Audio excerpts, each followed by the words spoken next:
ka surjong phi ka thangjangi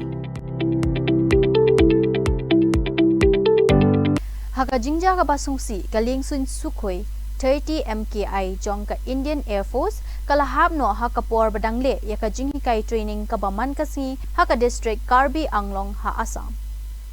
Kaling sun kalami na Jorhat Air Base but kala du no ya ki radar haka por kumba nyaulala saupu arbaji janmien.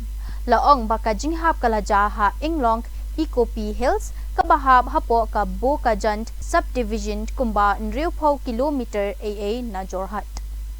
Kinong shnong jong ka shnong ko ki hola ki dei ki ban ningkong ban poi haka jaka bahab ka lengsun bat kila pentep ya kaniga jingcha shaki bor shnong bat ki bor sarka.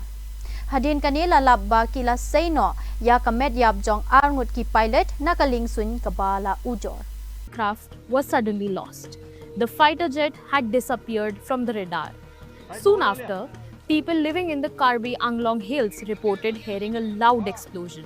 Some even saw a huge ball of fire lighting up the night sky.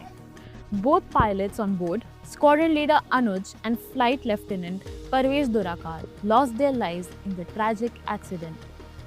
The Sukhoi 30 is one of India's most advanced fighter jets, a twin-engine, long-range combat aircraft that forms the backbone of the Indian Air Force, which makes this crash even more shocking. Now investigators are trying to determine what caused the accident, whether it was the technical glitch, weather conditions, or something else. For now, the nation mourns the loss of the two brave pilots who served the skies and the country.